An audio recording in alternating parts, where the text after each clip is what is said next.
नमस्कार दोस्तों। जैसा कि आपको पता है, हमारे हिंदी के पिछले 2 वीडियो आ चुके हैं जिसमें हमने हिंदी के व्याकरण की सामान्य जानकारी ली थी। उसी को हम आगे बढ़ाते हुए आज हिंदी का तीसरा वीडियो है जिसमें हम हिंदी व्याकरण को आगे बढ़ाते हुए वर्ण विचार पर चर्चा करेंगे। जैसा कि कल बताया था हमने, हिंदी व्याकरण के 3 अंग होते हैं जिसमें वर्ण, शब्द और वाक्य आते हैं। तो हिंदी व्याकरण का सबसे छोटा अंग होता है वर्ण, जिसका कोई अर्थ नहीं होता, इसमें कोई अर्थ नहीं होता वर्ण का। दूसरा होता है शब्द, इसका अर्थ होता है। और तीसरा होता है वाक्य। ये हिंदी व्याकरण का सबसे बड़ा टॉपिक है और इसका अर्थ भी होता है। अर्थ की दृष्टि से सबसे बड़ा अंग वाक्य होता है। तो अब बात करेंगे ये वर्ण आया कहां से, वर्ण कहां से आया। तो हमारे जो पूर्वज थे, यानी हमें पता है जब सिंधु घाटी सभ्यता थी तब की जो भाषा है वो आज तक किसी ने नहीं पढ़ पाई है। तो यानी तब कोई भाषा नहीं थी, तो फिर ये वर्ण कहां से आए। उसके बाद में जो इंसान आए उन्होंने बोलने के लिए, एक दूसरे से संचार बढ़ाने के लिए जिन संकेतों का प्रयोग किया, उन्हीं संकेतों को उन्होंने कुछ आकृति प्रदान कर दी। जिस आकृति को कुछ उन्होंने जैसे कुछ बोला होगा आ, तो उन्होंने उस आकृति को ये दे दिया। उन्होंने का बोला होगा तो उन्होंने का को इस तरह की आकृति दे दी। तो हमारे पूर्वजों ने जो संकेत बात करने के लिए बनाए और उनको जो आकृति दी, उन्हीं आकृतियों को हमने वर्ण का नाम दे दिया है। तो ये जो वर्ण है हमारी सबसे छोटी इकाई होती है। हमारी हिंदी भाषा की सबसे छोटी इकाई वर्ण कहलाती है। अब बात आती है कि वर्ण से भी छोटी इकाई क्या है। तो वर्ण से भी छोटी इकाई होती है ध्वनि, और ध्वनि के ही लिखित रूप को हम क्या कहते हैं, वर्ण कहते हैं। तो यदि हम वर्ण की परिभाषा निकालें तो ये हो सकती है, हिंदी व्याकरण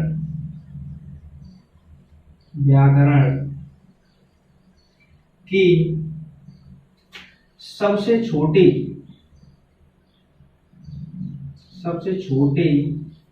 इकाई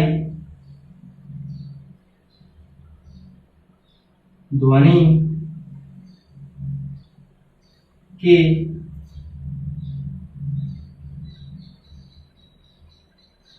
लिखित रूप को वर्ण कहते हैं। ये तो हो गई हमारी परिभाषा, जो कि थोड़ी बड़ी सी है। एक और परिभाषा होती है, जिन ध्वनि संकेतों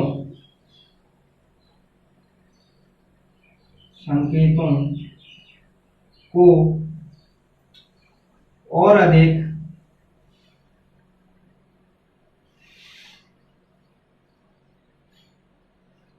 छोटा न किया जा सके वर्ण कहलाते हैं। तो ये तो हो गई हमारी परिभाषा जो वर्ण से संबंधित थी। अच्छा, अब जैसे वर्ण की बात करें तो ये हमारे वर्ण होंगे।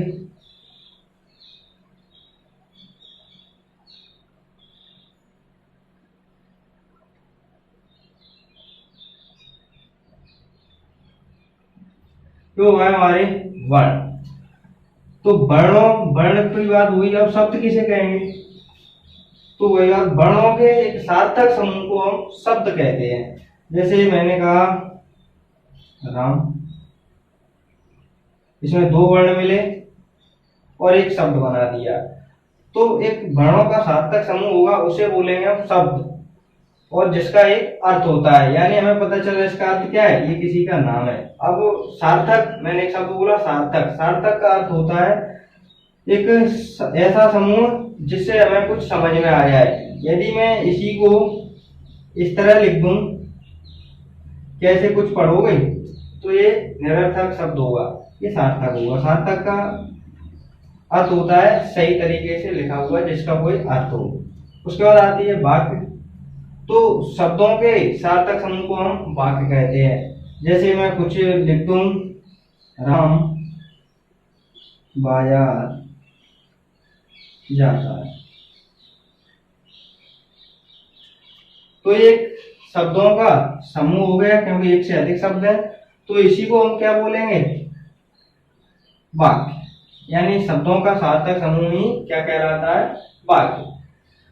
तो ये तो हो गई हमारी एक छोटी सी जानकारी, जिसमें हम वर्ण, शब्द और वाक्य के बारे में देखा है। अब हम देखते हैं वर्णमाला, क्योंकि मैंने कहा था कि अब हम बात करेंगे वर्णमाला पे।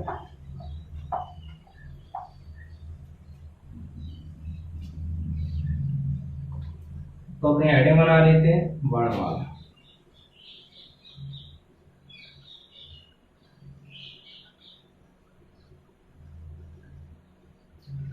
तो हमारी वर्णमाला में सबसे पहला प्रश्न आता है, कितने शब्द होते हैं, या कितने वर्ण होते हैं। तो 52 हमारी देवनागरी हिंदी में 52 वर्ण है। तो ये भी जो वर्णमाला है दो भागों में बटी हुई है। इसका एक नाम है हमारा स्वर और एक है व्यंजन। तो आज हम स्वर के बारे में जानेंगे, अगले वीडियो में हम व्यंजन पे बात करेंगे। तो बात आती है स्वर किसे कहते हैं, तो इसकी भी एक परिभाषा हो सकती है, वे ध्वनियां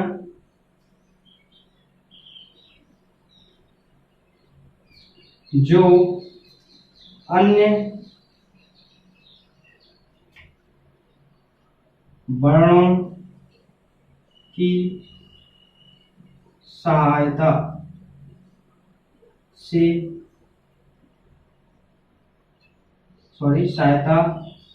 के बिना बोली जाती हैं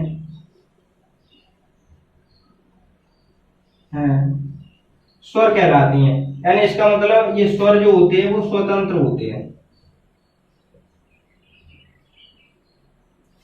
यानी हमारी जो काकल होती है, इससे हम जो ध्वनियां बोलेंगे ये बगैर किसी रुकावट से हम बोल रहे हैं, उन्हें हम स्वर बोलेंगे। जैसे मैंने कहा आ ई, यानी हमारी जो जीभ है ना, जीभ ये हिलेगी नहीं बिल्कुल।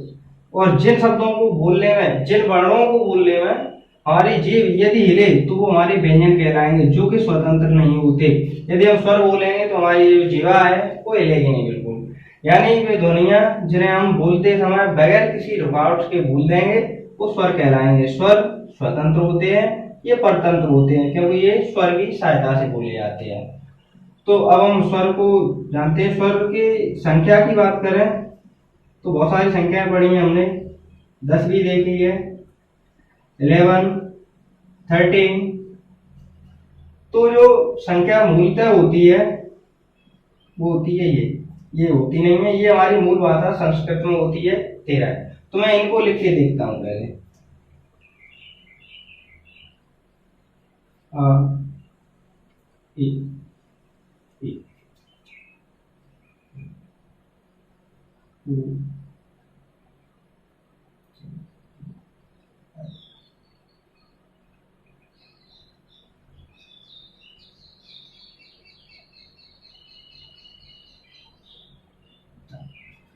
ये हो गए हमारे 10 होंगे, 1 2 3 4 5 6 7 8 9 10। तो अब 11 कौन सा है, तो 11 का जो है वो यहाँ पे आता है, जिसे हम बोलेंगे रे। ये हो गए हमारे 11। अब आप एक शब्द जरूर बोलेंगे कि हमने तो इन्हें और पढ़ा है, जिसे हम अंग और आहा बोलते, तो नहीं, ये हमारे स्वर में नहीं होते, क्योंकि इन्हें अलग से नाम दिया गया है, जिनका नाम है अयोगवा।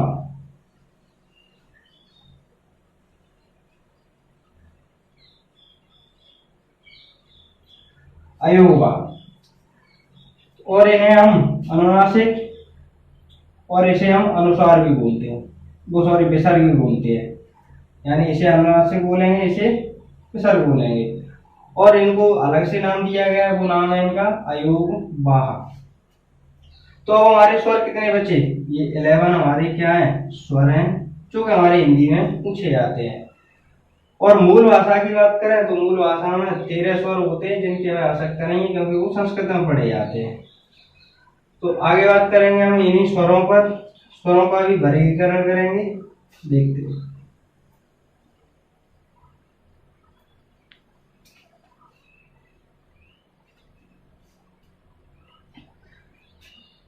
यदि स्वरों के प्रकार की बात की जाए तो स्वर भी 3 प्रकार के होते हैं हमारे।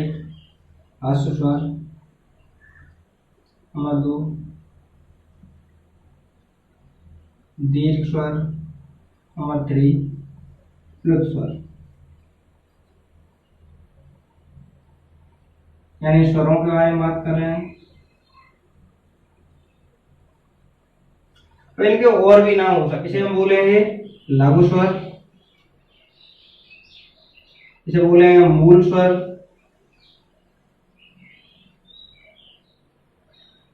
इसे बोलेंगे हम संधि स्वर,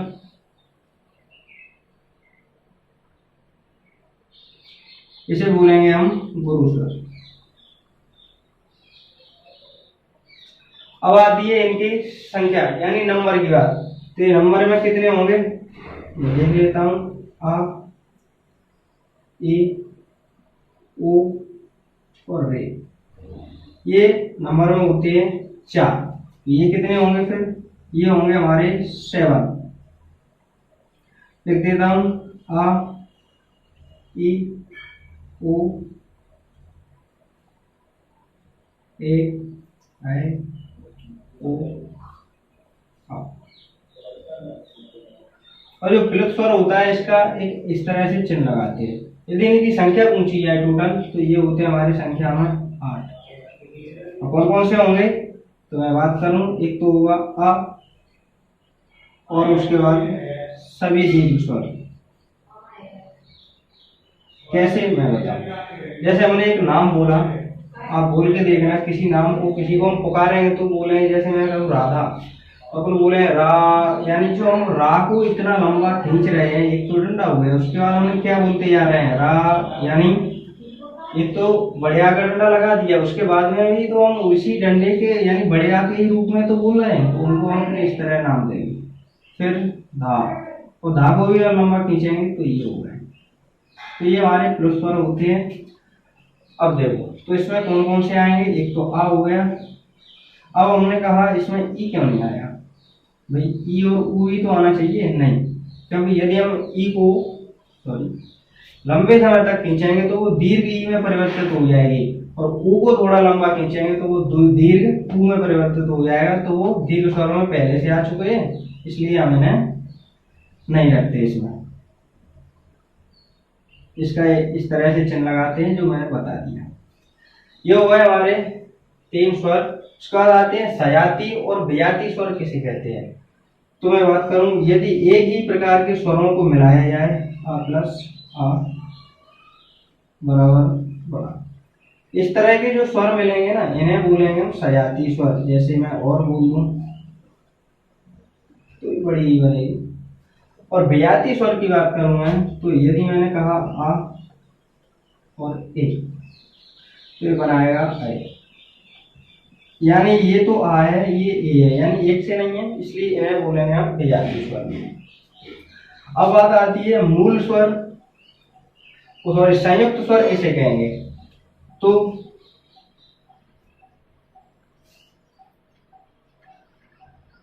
संयुक्त स्वर होंगे, संयुक्त स्वर बोलेंगे हम इन्हें। क्यों? क्योंकि दो शब्दों के मिलने से बन रहे हैं ये। कौन से? ये सब नहीं, ये तो दीर्घ में आएंगे, ये दीर्घ में, क्योंकि ये सजाती है, और सजाती संयुक्त नहीं होते। सजाती तो मैंने अभी बताया, आ प्लस आ मिलकर के आ बना रहा था। ये कौन से थे? सजाती। और जब ये दोनों मिलेंगे तो क्या बनाएंगे? ये दीर्घ बन रहा है। देखिए हमसे पूछा क्या? संयुक्त स्वर। तो संयुक्त में आएंगे हमारे ये 4। कैसे मैं बताता हूं। ये तो सजाती हो गए, अब मैं संयुक्त लिख देता हूं ना। संयुक्त में आएंगे, जैसे मैंने कहा आ और ई, ये मिलकर बनाएंगे ए, आ ए, मिलकर बनाएंगे आई आ ओ, मिलकर बनाएंगे ओ आ, मिलकर बनाएंगे आओ। तो ये हमारे संयुक्त स्वर, और इन्हें को हम बेजाती स्वर भी बोल सकते हैं क्योंकि ये अलग अलग है। तो हमारे संयुक्त स्वर ये हैं चारों, वो सॉरी ये चारों, और हमारे सजाती स्वर ये हैं, और इन्हें हम मूल स्वर या लघु स्वर कुछ भी बोल सकते हैं। चलो स्वर के बारे में आपने जाना। अब हम इसको आगे बढ़ाते हुए बात करेंगे ओष्ठ के आधार पर स्वरों का वर्गीकरण, यानी हमारे जो स्वर हैं वो ओष्ठ के आधार पर किस तरह बोले जाते हैं। तो मैं इसको मिटाता हूँ।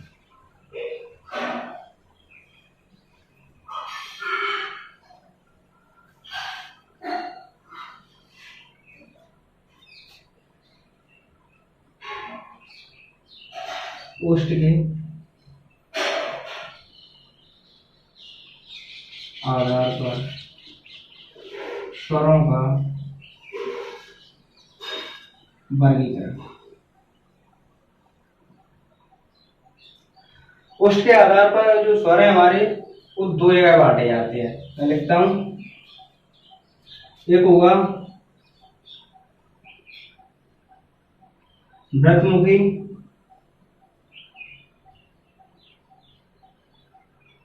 और दूसरा होगा हमारा अव्रतमुखी।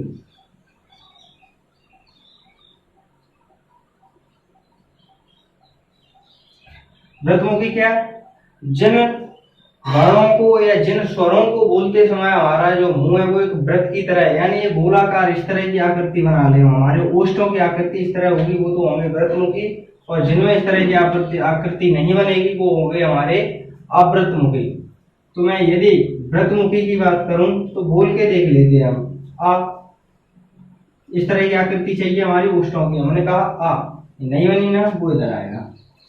उसके बाद दीर्घ या बड़ा, उसमें भी नहीं बनी आकृति। उसके बाद हम बोलेंगे कि इसमें भी आकृति नहीं है। उसके बाद दीर्घी, इसमें भी नहीं है। उसके बाद मैंने कहा जैसे ही कहा ओ, आकृति बनी तो वो इसमें आएगा। उसके बाद बड़ा ऊ, उसकी भी इस तरह की आकृति यहाँ आएगा। ए नहीं है ना इस तरह की आकृति, यहाँ पे रख दो। आए, उसमें भी नहीं है इसकी आकृति। उसके बाद फिर कहेंगे हम ओ, ये आकृति बनी। उसके बाद आओ, बस यही तो हमारे स्वर है। तो व्रतमुखी कौन कौन से हुए हमारे, चार, उ ओ, और उसके बाद अव्रतमुखी ये बचे हमारे। तो ये तो हो गया हमारा ओष्ठ के आधार पर स्वरों का वर्गीकरण। अब हम देखेंगे जीवा के आधार पर स्वरों का वर्गीकरण, यानी जीव के आधार पर स्वरों का वर्गीकरण किस प्रकार किया गया है। अब जीव के आधार पर देखेंगे हम।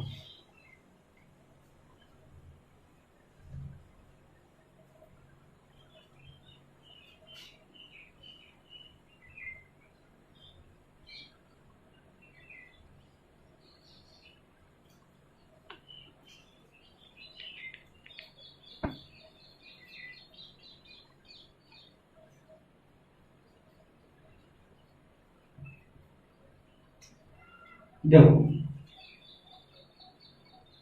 जीव के आधार पर भी स्वरों को तीन भागों में बांटा हुआ है, जिसमें सबसे पहले आएगा अग्र, उसके बाद मध्य, उसके बाद पश्च। इसको याद करने का ना एक बिल्कुल सिंपल सा तरीका है। अगर हम मध्य में केवल एक आ को रखते हैं, आ को,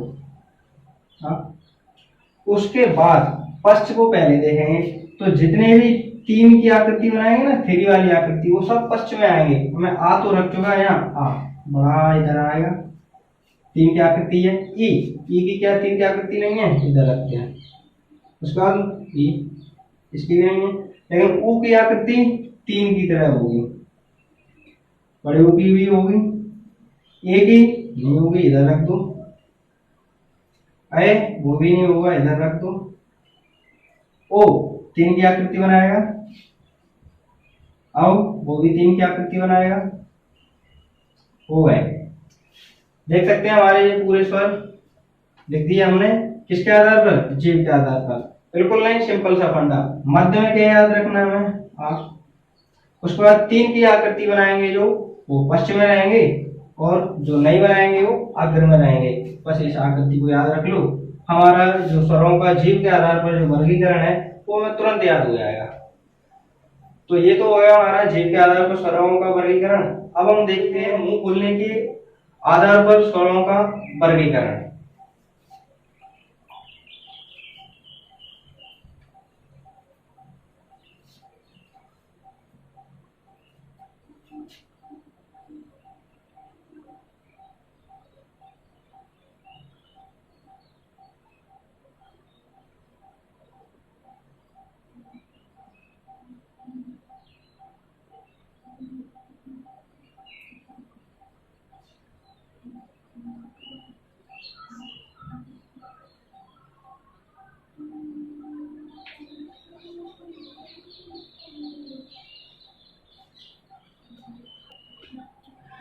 ये हमारा है मुंह खुलने के आधार पर स्वरों का वर्गीकरण।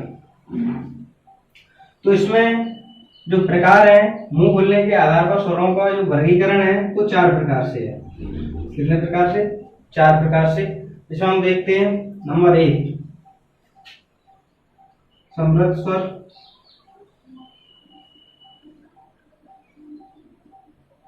हमारा अगला होगा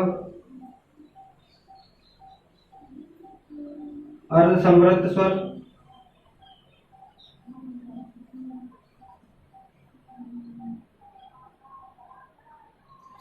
हमारा अगला होगा विवृत स्वर,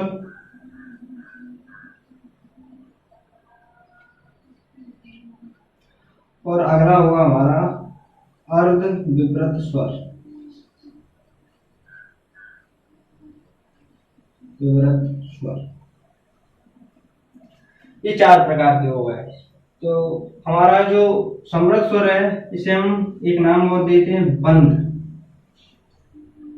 यानी मुंह की बंद स्थिति के आधार पर, और ये मुंह की खुली स्थिति के आधार पर होगा। तो मुंह की खुली आकृति के आधार पर बहुत सिंपल है, बस एक बार ध्यान देने की जरूरत है ना। मुंह की खुली आकृति हम कब मुंह को खोलेंगे? जब हम बोलेंगे आ, मुंह खुला होगा। ए यानी बड़ी ए बोलेंगे, थोड़ा मुंह खुला ही होगा। उसके बाद ओ यानी औ को बोलते समय हमारा मुंह खुला होगा। ये हो गया विपरीत जो मुंह खुलने पे। ये क्या है? आधे विपरीत, यानी इससे आधे, तो इसका आधा क्या होगा?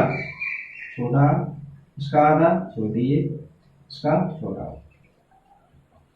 ये हो गए हमारे अर्ध विपरीत स्वर। अब क्या बचे हमारे समृद्ध स्वर।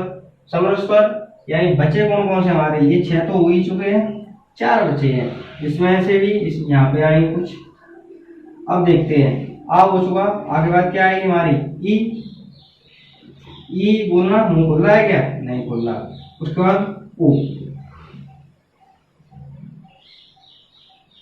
अब जब ये समृद्ध है तो असमृद्ध में इससे छोटे आएंगे ई, ओ।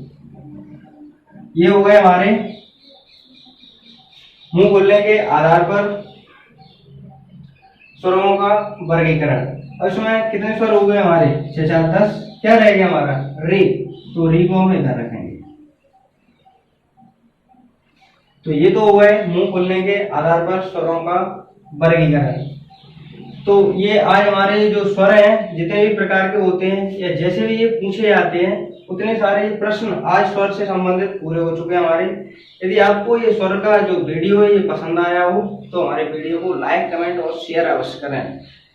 धन्यवाद।